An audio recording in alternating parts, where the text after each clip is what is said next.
अमरावती जिल्ह्यातल्या तामसवाडी इथं आयोजित शंकरपटात माजी आमदार अभिजित अडसूळ यांनी बैलगाडी हाकली। त्यांचा बैलगाडी हाकण्याचा व्हिडिओ चांगलाच व्हायरल होत आहे।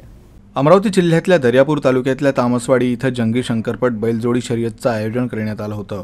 यावेळी लाखो रुपयांची बक्षिसं ठेवण्यात आली होती। या शंकरपटात राज्यभरातून प्रसिद्ध बैलजोड्या सामील झाल्या। यावेळी माजी आमदार अभिजित अडसूळ यांनीही स्वतः बैलजोडी घेऊन शंकरपटात सहभाग घेतला आणि बैलजोडी हाकली। या बैलजोडी शर्यतीत 250च्या वर बैलजोड्या धावल्या आहेत। अगदी काही सेकंदाच्या आत वेगानं धावणाऱ्या बैलजोड्यांची शर्यत पाहण्यासाठी इथं मोठी गर्दी उसळली होती।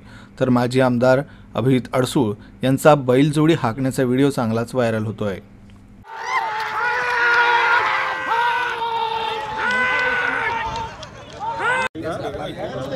छत्रपती शिवाजी महाराज की